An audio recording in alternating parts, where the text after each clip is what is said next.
개장 전 뉴스 보고 전략 미리 고민해보는 시간이죠. 투자 뉴스앤전략 세 분과 함께 해보겠습니다. 야천투자연구소 남인호 소장 그리고 LNS홀딩스 김선영 대표, 프레스티지 경영전략연구소 반종민 소장과 함께합니다. 어서 오세요. 투자 뉴스 바로 화면을 통해 확인해 보시죠. 현대자동차와 기아, 한국GM, 르노코리아, 쌍용자동차 등 국내 완성차 5개사는 지난해 국내외에서 모두 746만 5,040대를 판매했다고 밝혔습니다. 이는 전년 동기 대비 4% 늘어난 수치입니다.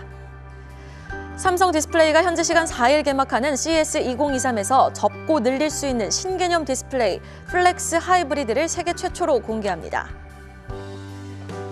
구글이 2차례 연기했던 폴더블 폰 양산 일정을 다시 올 3분기로 잡았습니다. 구글과 프로젝트를 진행 중인 삼성 디스플레이는 올 3분기 폴더블 폰 패널 양산에 들어갈 계획입니다.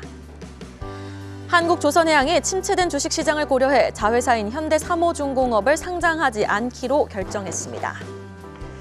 일론 머스크의 민간 항공 우주기업 스페이스X가 최근 신규 투자금 7억 5천만 달러를 유치하며 기업 가치 1,370억 달러, 우리 돈 173조 원으로 평가받았다고 CNBC 방송이 보도했습니다. 일동제약이 먹는 코로나 치료제 조코바의 품목 허가를 식약처에 신청했다고 3일 공시했습니다. 해는 바뀌었지만 코스피는 여전히 체력 회복에 실패합니다. 2달 만에 무너진 코스피 2200선 확인해 봅니다. 전날 시황 기사부터 한번 점검을 해볼 텐데요. 일단 전날 미국 증시는 휴장을 했죠. 특별한 악재는 없었습니다. 수급도 보면은 뚜렷한 매수 주체도 지금 부재한 모습이거든요. 어제 우리 증시 왜 이렇게 또 힘이 없었습니까? 네. 우리 시청자 여러분 모두 다 아시는 말씀 제가 한 말씀 드리겠습니다. 병가지 상사라고 그렇죠. 승패는 병가지 상사다. 다시 말해서 이기고 지는 것은 싸움터에서 늘상 일어날 수 있는 일이다.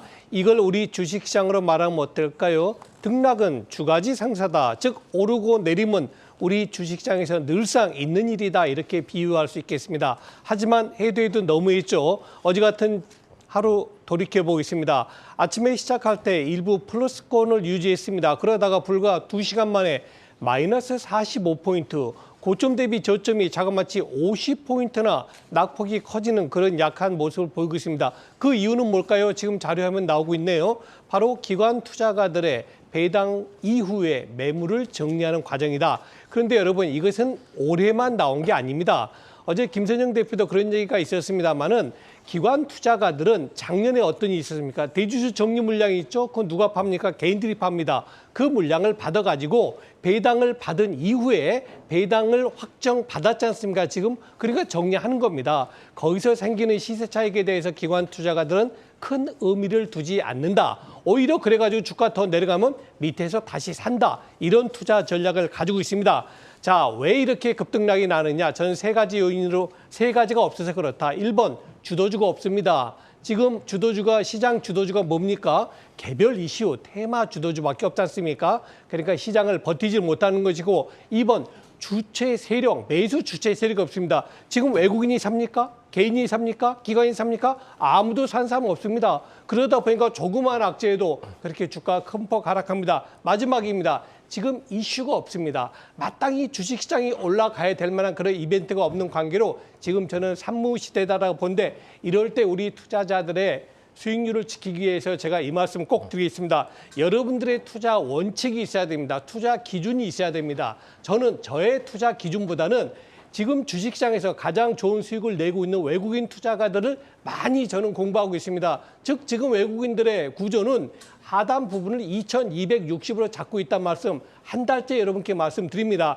다시 말해서 어제 종가가 2200포인트는 회복했습니다만 어제 장중에는 2200포인트가 살짝 무너졌지 않습니까? 저는 그럴 때 원칙을 세웁니다. 아 그래? 그러면은 다음 주 목요일 1월 12일 기준에서는 2260을 지킨다면은 지금은 주식을 팔 자리가 아니구나. 그런 마음을 갖습니다. 우리 시청자 여러분들도 본인들만의 투자 기준을 잡으셔가지고 어제같이 정말 좀 말 표현이 그렇습니다만 그렇게 정말 미친 듯이 오르내릴 때 여러분들의 마음이 너무 흔들리지 않으셨으면 좋겠습니다. 시장은 이렇게 위아래로 흔들릴지언정 그래도 개인만의 철저한 투자 철학이 있어야 된다라는 말로 좀 정리를 해주셨는데요.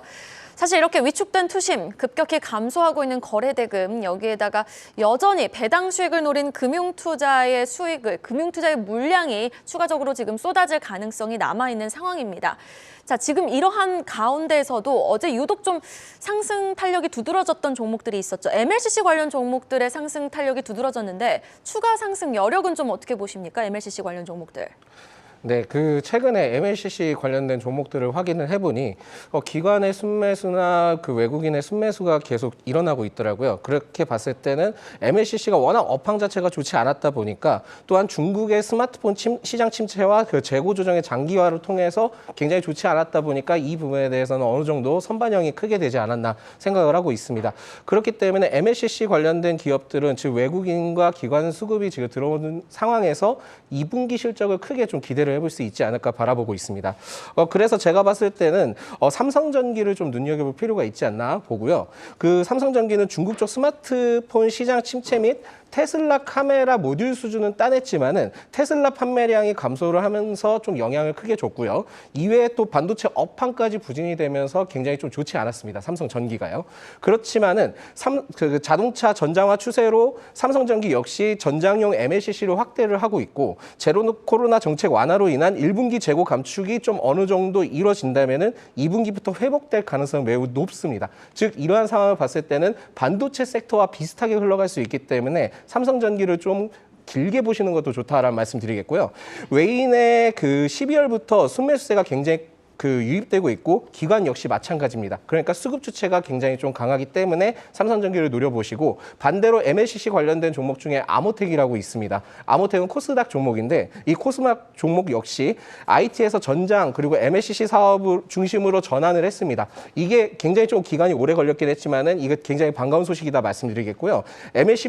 MLCC 부품의 전기차 업체향 매출이 가시화됐고 또한 북미 전기차 수출 물량이 2023년부터 증가할 계획이기 때문에 어떻게 보면 통신력도 같이 증가되면서 매출 증가가 굉장히 크게 일어날 수 있는 기업이다 보실 수 있겠습니다. 그렇기 때문에 4분기 영업 흑자를 좀 기대를 해볼 수 있고 또한 11월 중순부터 기관의 순매수 유입이 됐고 외인의 2거래의 연속 순매수를 보였을 때는 삼성전기와 아모텍 동시에 같이 보시면 좋다 말씀드리겠습니다. 네, 삼성전기 아모텍 추가 상승 여력 기대해 보도록 하고요. 이어서 이번 주 가장 큰 이벤트죠. 세계 최대 IT 가전 박람회 CES 2023 미리 보기 확인해 보시죠. 매년 연초에 미국 라스베가스에서 열리고 있는 세계 최대 IT 박람회. 올해는 특히 행사장 규모로만 보면 역대 최대 수준이라고 하는데 이 자리에서 삼성 디스플레이에는 지금 슬라이딩과 폴딩을 결합한 플렉스 하이브리드를 최초로 공개한다고 하고 또 그 외에 주요 관전 포인트는 어디에 있을까요? 김선영 대표님. 네, 사실 그동안 코로나 때문에 이 행사 자체가 그렇게 크게 진행되지 못했었는데요. 올해는 여러분 기사로 접하신 대로 주변에 호텔이 없다라고 합니다. 정말 그 정도로 큰 규모로 진행이 된다고 하는데요. 오늘 밤부터 7일까지 미국의 라스베이거스에서 열리는 CES 2023에서 삼성 디스플레이가 혁신적인 폼팩터 기술을 하나로 집약시킨 플렉스 하이브리드를 전 세계 최초로 공개한다라는 그런 얘기를 발표했습니다. 이 제품은 앵커님 방금 말씀하신 대로 왼쪽으로는 폴더블 기술을 넣었고요. 오른쪽에는 이제 슬라이더블 기술을 넣어서 이제 왼쪽으로 펼치면 10.5형으로 커지고요. 오른쪽으로 당겨서 늘리면 12.4형으로 대화면이 되는 기술이다라고 좀 보시면 될 것 같습니다. 또한 이번 CES에서 삼성 디스플레이 최주선 사장이 작년 9월 달에 이제 2022년도 인텔 이노베이션에서 깜짝 공개했었던 17형 대화면 슬라이더블 디스플레이도 정식으로 이번에 공개한다는 얘기가 나왔고요. 평상시에는 이제 13에서 14형으로 쓰다가 멀티태스킹이나 영화나 아니면 게임할 때는 17.3형으로 굉장히 커집니다. 확대되는 그런 디스플레이다라고 좀 생각해 보시면 될 것 같습니다. 이와 함께 QD OLED죠. 이제 보통 퀀텀 닷 이제 OLED라고 올레드라고 하는데 2023년도 라인업도 이번에 전시한다라고 이제 얘기했습니다. 잘 아신 대로 지난해 선보인 게 55, 65 그리고 34형 디스플레이 이외에도 초대형 77형 TV용 QLED, QD OLED 와 이제 49형 울트라 와이드 모니터용 QD OLED를 이번에 선보인다고 하는데요. 이 제품 같은 경우는 이제 고효율 유기 재료 그리고 한층 진화된 AI 기술을 넣어서 지난번 대비해 가지고 소비 전력이 YoY로 이제 전년 대비 전년 대비해서 25% 이상 감소한 어떤 제품이다라고 좀 보시면 되니까 아무래도 좀 기대를 해보셔도 좋을 것 같습니다. 뭐 이 밖에도 또 디지털화된 자동차 조정석 신제품이죠. 이제 뉴 디지털 칵핏을 이제 칵핏에 들어간 디스플레이도 이번에 공개한다는 얘기가 나왔고요.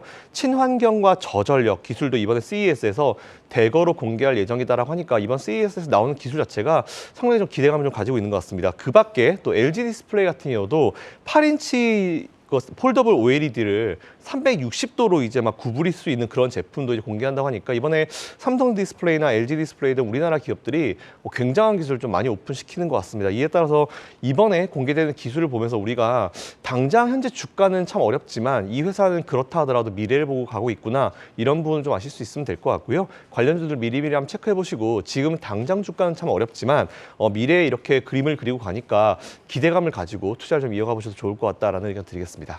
접히고 펼치고 또 뭐 굴리고 할 수 있는 화면도 나오고 정말 미래를 좀 그려볼 수 있는 다양한 기술들을 선보이는 CES 2023. 그런데 사실 국내 증시에 어떤 영향을 직접적으로 줄 수 있는지 여부가 투자자들한테는 가장 궁금할 것 같은데 관련 XR, VR 기기 관련주 안에서 대장 역할을 하는 종목 나무가는 투심이 안 좋아서일까요? 지금 이벤트 소멸치고도 주가 너무 빨리 또 너무 많이 빠졌어요. 또 LG 이노텍 같은 경우에는 애플의 주가가 불안함에도 불구하고 최근 이거래일 동안 기관의 수급이 유입되고 있거든요. 어떤 종목 주목해보면 좋을까요? 뭐 관련된 종목도 좋기는 하지만은 사실상 뭐 시장 영향에 따라 또한 경제적인 상황에 따라 굉장히 좀 아쉬움을 표하고 있습니다. 그렇지만은 CES 이번 CES는 이것뿐만이 있는 게 아닙니다. 디지털 헬스, 그리고 헬스테크 그리고 에그리테크도 같이 좀 주목을 해봐야 된다 말씀드리겠습니다.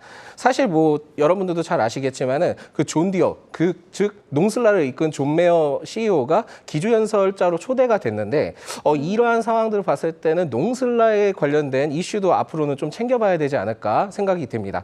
이외에도 제가 봤을 때는 지금 참가 기업 중에 SK 바이오팜을 좀 눈여겨봐야 된다 말씀드리겠는데요. SK 바이오팜이요? 네네, 그렇습니다. 신약 개발 업체고 내질환 신약 개발을 하고 있고 또한 뇌전증 치료제 등을 좀 보유를 하고 있습니다. 이 CES 2023 참가를 하는데 이게 뇌전증 환자 전용 기기가 공개될 예정이고요. 생체 신호를 감지해서 뇌전증 발작 등을 예측할 수 있는 제로 클래스 등 웨어러블 제품 5종을 선보일 예정입니다.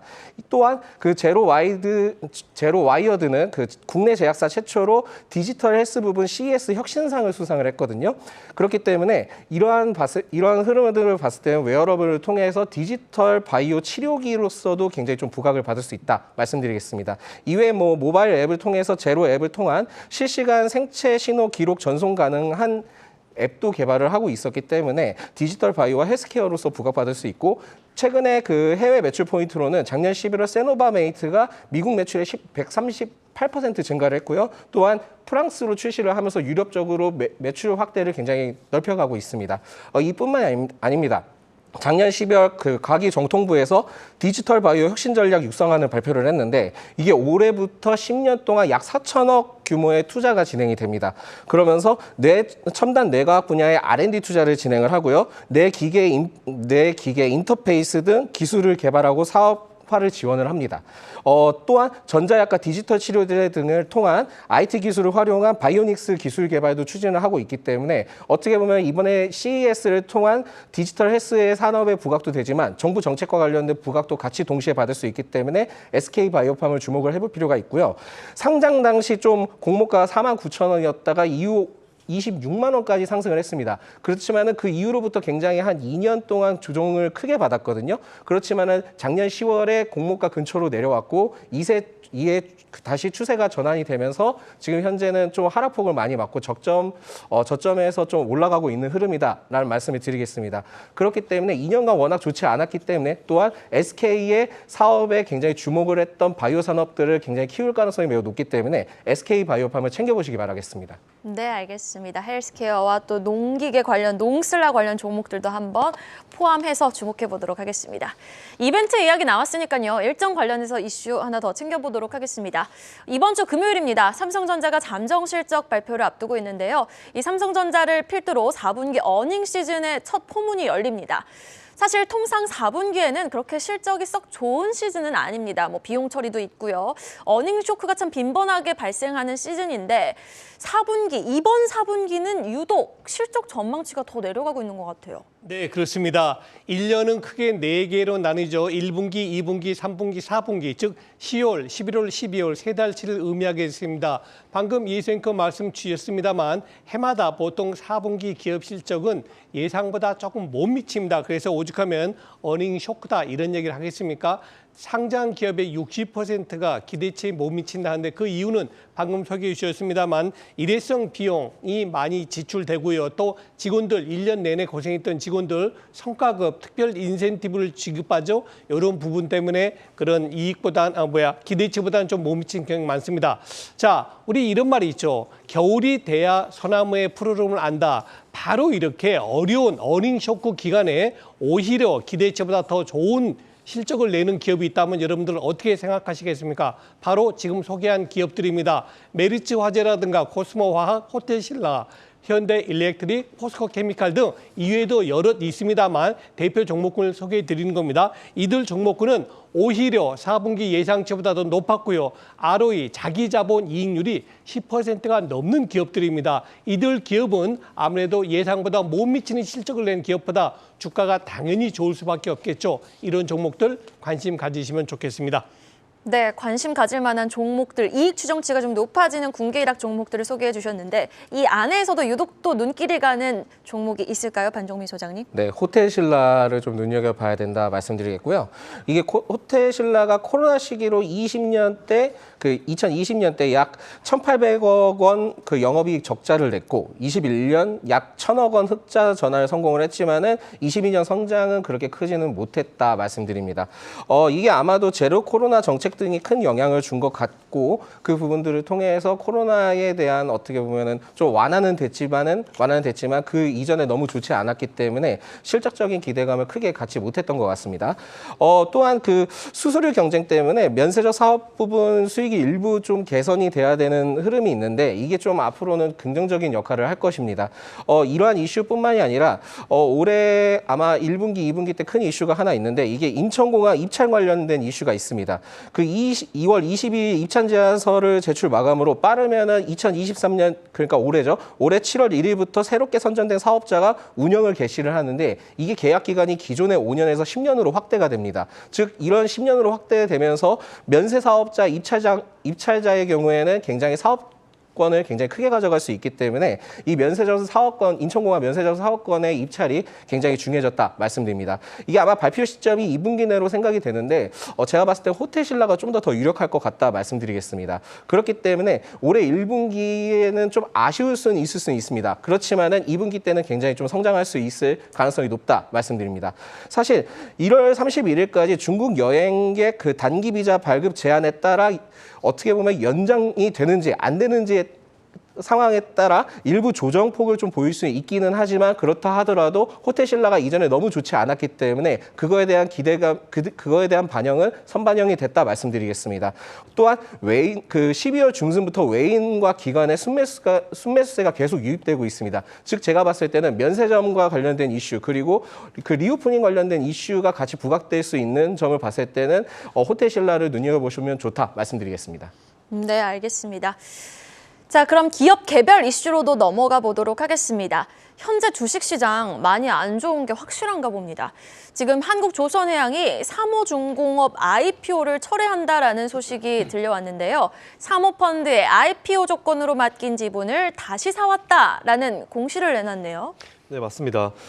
사실 저는 최근에 이런 비슷한 기사들이 좀 많이 나오고 있습니다. 이걸 보면서 작년과 비교했을 때 전화위복이라는 이제 단어가 좀 떠올랐는데요. 이게 왜 그러냐면은 잘 아시는 대로 이제 딱 1년 전이죠. 1년 전에 무슨 일이 있었습니까? LG화학으로부터 LG에너지솔루션이 물적 분할해서 상장을 하면서 우리나라 증시에 거의 수급 핵폭탄을 1월 달부터 던졌습니다. 제가 그때부터 엄청나게 비난을 하고 있는데 그러면서 2022년도가 시작이 됐습니다. 그 밖에도 뭐 초대형 IPO가 정말 무분별하게 엄청나게 많이 나오면서 중간중간에 정말 블랙홀처럼 수급을 빨아들이면서 우리나라 시장을 작년에 엉망진창을 만들었는데요. 그래서 제가 사실 보통 주장하는 바는 이런 무분별한 물적 분할 후에 이제 상장 그리고 초대형 IPO만 이렇게 몰아서 안 하고 무분별하게만 안 해도 우리나라 증시 포인트가 지금보다 적어도 1000포인트 이상 위에 있을 거다라는 그런 얘기를 하고 있는데 한국조선해양 비슷한 느낌으로 그동안 추진해오던 현대 3호 그 중공업의 IPO를 중단한다고 어제 공시를 했습니다. 뭐 앵커님 말씀하신 대로 지금 경제 상황이 이렇게 안 좋기 때문일까요? 라고 말씀하시겠지만 오히려 경제 상황이 안 좋기 때문에 이런 대형 IPO들이 그래도 지금 좀 이제 중지가 되고 있는 부분인 것 같은데 이건 어쨌든 우리나라 수급적인 측면으로 봤을 때 절대 나쁘지 않은 이슈인 것 같고요. 한국조선해양은 아시겠지만 이제 HD 현대의 이제 중간 지주회사입니다. 그동안 가사면 한국조선해양 부회장이 투자자와의 약속이다라고 하면서 이제 현대 3호 중공업 상장을 연내 이행할 거다라고 주장을 계속 해왔습니다. 근데 뭐 당연히 여기서 우리가 또 걸리는 단어가 있죠. 투자자의 약속. 그들한테 투자해주는 투자자입니다. 우리가 아니고요. 투자자와의 약속이니까 라는 단어가 딱 들어갔을 때 왠지 소액주주들 굉장히 무시당하겠다라는 이런 그 얘기가 좀 불현듯이 떠오르는데 확인을 해보니까 역시나 보상한 얘기 전혀 없었습니다. 당연히 그 사이에 정말 개인 투자자분들 고생 정말 많이 하시면서 이제 막아왔는데요. 어쨌든 현대중공업 재상장으로 한국조선해양 주가에 영향을 미칠 수 있을 것이다라는 주장을 해왔는데 어쨌든 시장 상황이 좀 많이 도와준 것 같습니다. 사실 더 안타까운 거는 이제 상장 철회가 이제 개인 주주들을 위한 게 아니고요. 그냥 지금 상장하면은 제대로 된 가치 인정 못 받으니까 일단 지금은 철회하고 뭐 나중에 다시 하겠다 이런 느낌인 것 같은데 어쨌든 지금 당장 1월 달부터 이제 초반에 이런 어떤 이제 수급자 악재 이슈가 그래도 없는 거는 그래도 그나마 우리가 좀 긍정적으로 보시면 될 수 있을 것 같고요. 어쨌든 올해는 이렇게 좀 큰 대형 IPO 같은 것들이 뭐 있긴 있어야죠. 하지만 너무 매달 한다거나 뭐 한 달에 몇 개 한다거나 이렇게 부분별하게 좀 발생하지만 않게 되면은 그래도 수급적인 측면으로 작년보다는 좀 많이 나을 것 같으니까 이런 이슈들 오히려 상장 추진하지 않는 게 뭐 이게 좀 싫은 사람도 있겠죠. 투자하는 분들은 싫을 수 있겠지만 오히려 개인 투자자들한테 좋은 소식이 될 수 있으니까 이 부분 한번 참고하셔가지고 투자를 한번 이어가 보시면 좋을 것 같습니다. 맞아요. 사실 업계에서는 3호 중공업 상장을 기정사실화하는 뉴스나 분석이 대다수였는데 주식시장이 힘들어서이다 보니 그래서 철회를 한 건지 아니면은 또 IPO 철회에 있었던 소액주주들의 연대의 치열한 투쟁 때문이었는지는 일단 모르겠습니다. 3호 중공업 IPO는 철회가 됐는데 시간의 단일가에서 한국조선해양은 2%가량 상승을 했고요. 오늘 정규 시장에서도 한국조선해양의 추가 상승 여부는 한번 주목해 보시면 좋겠습니다. 자, 조선 관련 뉴스 봤으니까요. 완성차로 한번 넘어가 보도록 하겠습니다. 자, 시장은 힘들지만 현대차와 기아, IRA법 개정안 발표 이후 연속적인 수급이 유입이 되고 있습니다. 가장 궁금한 건 이거겠죠. 이제 일시적인 반등인 건지 아니면은 추세 전환의 시그널인 건지 어떻게 보세요, 남인호 소장님? 네, 저는 후자로 보고 있습니다. 먼저 현대 기아가 최근에 조금 더 외부적으로 긍정적 신호가 2개 나왔죠. 방금 소개해 주신 미국 IRA 법안이 수정 법안이 나왔습니다. 그래서 미국은 우리와 같이 뭐 신차를 사는 게 아니고 리스를 많이 한답니다. 거의 30%에 달하는데 그 리스는 미국에서 생산 조립 필요 없습니다. 무조건 거기에 대해서 보조금을 지급하겠다는 얘기가 현대차한테 긍정적이고요. 두 번째, 어제 소개해 드렸습니다만 중국이 드디어는 14년 동안 지급하던 전기차 보조금 1,100만 원을 금년부터는 주지 않겠다는 겁니다. 말 그대로 현대와 기아 전기차들이 중국에서 공정한 경쟁을 할 수 있다. 이것이 외부적으로 좋은 겁니다. 다음에 내부적으로 차이점 2개 말씀드립니다. 뭐하고 차이냐? 바로 미국 테슬라와의 차이입니다. 저는 테슬라가 하락하니까 현대차 하락 맞는 거 아니야? 이렇게 보시는 분 계신데 정반대로 알고 계십니다. 2가지 차이를 말씀드리면 첫 번째, 대주주의 차이가 너무 큽니다. 테슬라 같은 경우는 일론 머스크, 대주주죠. 일론 머스크가 다른 기업을 인수하면서 엉뚱하게 테슬라 주식을 내다 팔았어요. 이게 정말 한국에서 일어났다면 난리 날 일이죠. 반면 현대의 정의선 회장 단 한 주도 팔지 않았을 것으로 저는 믿고 있습니다. 자, 2번째입니다. 테슬라 같은 경우는 성장성에 너무 점수를 많이 준 것 같아요. 반면에 현대 기아차는 어떻습니까? 성장성도 중요하지만 안정성과 그리고 수익성에서 너무나 점수가 박하다. 다시 말해서 지금 현대차가 15만 원대, 기아가 16만 원대에 있다는 것은 이거는 저평가돼도 지나치게 저평가된 것 아닌가. 이걸 누가 알고 있습니까? 바로 외국인 투자가들이 이걸 간파하고 최근 들어서 외국인들의 매수가 굉장히 눈에 띄고 있습니다. 우리 시청자분들도 현대차와 기아를 다시 한번 눈여겨보시면 좋겠습니다. 네, 남인호 소장님 그래도 현대차와 기아 추세 전환의 시그널이 포착됐다라고 확실하게 말씀을 해주셨고요. 마지막 이슈 확인해 보도록 하죠.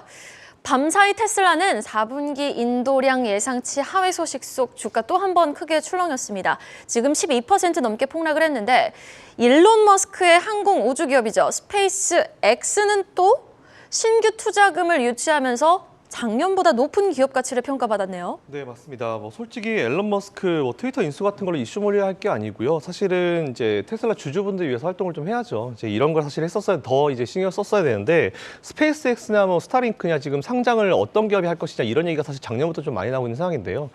최근에 이제 스페이스X 기업 가치가 올라가면서 저는 이제 미래에셋이 생각을 합니다. 미래에셋 아마 차익 투자하고 나서 2배 이상 수익이 나고 있지 않을까라는 그런 생각이 좀 들었었는데 스페이스X가 말씀하신 대로 이제 7억 5천만 달러 우리나라 돈으로 9,540억 원 정도의 신규 투자를 유치했다는 소식이 나왔는데요. 이제 안드리센 호르이츠라고 여기는 실리콘밸리에서 굉장히 유명한 벤처 캐피탈입니다. 이 기업으로부터 이제 투자 유치를 했다는 얘기가 나오는데 투자 유치를 성공하게 되면 이제 총 174조 원의 기업 가치를 인정받게 되고요.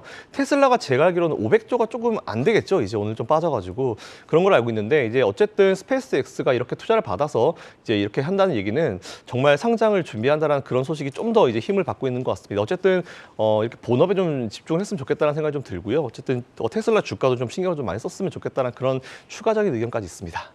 네, 저도 바랍니다. 테슬라 주가 좀 많이 올라와야죠, 이제는. 자, 그러면은 이 소식 관련해서 주목해 볼 만한 국내 증시 항공 우주 관련 종목이 있을까요? 네, 제가 봤을 때는 올해 상반기에 그 누리호 3차 발사 추진 계획이 있기 때문에 세트레가이를 보시면 좋다 말씀드리겠고요. 그 최대 주주는 하나 에어로스페이스입니다. 그래서 어떻게 보면은 사업적인 부분에서는 국내에서 유일하게 위성 시스템을 개발하면서 수출하고 있는 게 세트레가이고 그거에 대해서 사업에서 이미 진출한 기업이기 때문에 주목을 해볼 필요가 있다 말씀드리겠습니다. 올해 4월에서 6월 중에 그 누리호 3차 발사가 추진될 계획인데 이게 또 소형 위성 2호가 주 위성으로 탑재될 예정입니다. 이전에 이 세트레가이가 소형 위성 시스템을 탑재를 하면서 개발을 했던 이력이 있기 때문에 주목을 해볼 필요가 있겠고요. 하나 에어로스페이스가 누리호 고도화 사업 주관으로 선정이 되면서 세트레가이가 그 하나 에어로스페이스가 최대 주주이기 때문에 동시에 수혜받을 가능성이 매우 높다 보시면 될 것 같습니다. 최근 그 정부 출연 기관으로부터 연구기관으로부터 420억 원 규모의 그 매출 대비 57%의 수주를 기록을 했고 작년에 수주가 굉장히 좀 많이 발생이 됐기 때문에 세트레가이를 같이 눈여겨보시기 바라겠습니다.